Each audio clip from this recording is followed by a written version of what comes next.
Hey everyone, this is Hashim Whitmore, be the world's greatest barber.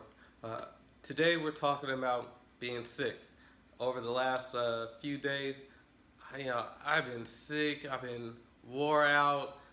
It's been quite the ordeal over the last few days. Just 'cause my ass is tired. We just finished up the in and out of 2016. Now we're going to 2017, and it just wore your boy out.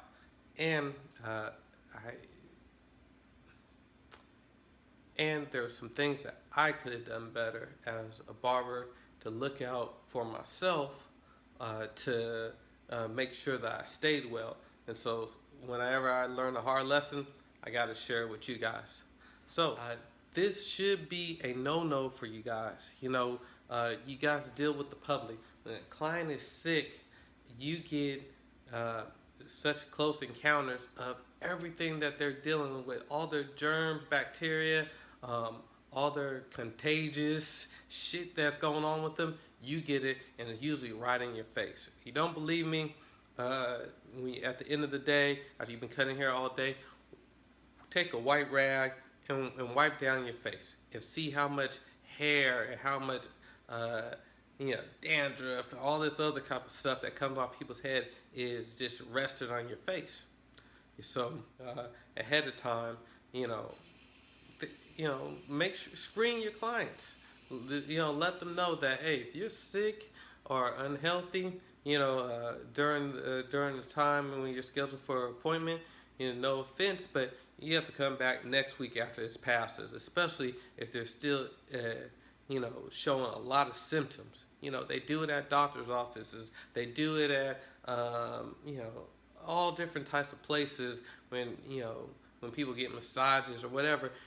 They make sure that they don't they're not dealing with people that have flu-like symptoms and things like that, and you shouldn't be any different because you're going to be dealing with a lot of the people, a lot of the public, and whatever you're dealing with, you'll pass on to them. And more importantly, that stuff, if whatever they got, that shit takes you down, then you're out of work for the next couple days. So that one client just costs you 3, 4 days, or however long it takes you to get well. Sometimes it takes me a little longer because I have a tendency of wearing myself out or trying to grind too hard.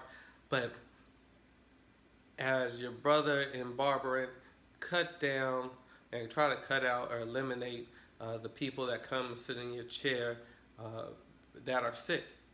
Uh, One good way to do this is send out emails periodically and just let people know like your standards, your protocol, things like that. Hey, please show up early to your appointments. Please don't show up with being sick or showing flu-like symptoms. Please stay off your cell phone while we're in the chair. While you're in the chair, different protocols of how you want to run your business, your health and your exposure to bacteria, cold, flus should be at the top of that list as well. So I will also put a link on to some like the websites that I use to contact with my clientele, so you guys can see and sign up if that's something that you want to do as well.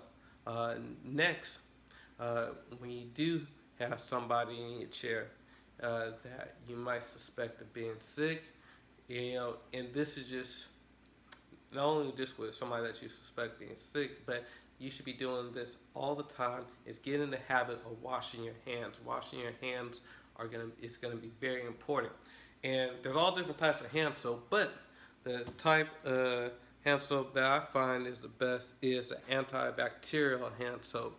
And it kills a lot of bacteria, and it's just another line of defense to keep you safe. Next, gloves. Gloves. I know some barbers still haven't came around to using gloves, but gloves are very important and can be a very good tool because when you're touching so many different people's heads, scalp, things like that, you deal with dirt, debris, fungus, all different types of different issues that you don't know of and you're exposed to. So what happens is, and if any barber will tell you this, at the end of the day, they look at their nails. There's hair. There's grease. There's oil that it's not yours. It's somebody, one of your clients. You know, hair splinters that are stuck in your hand from somebody else's, and you don't know what is in that, or what that person is doing, or how it's being contained. You know, so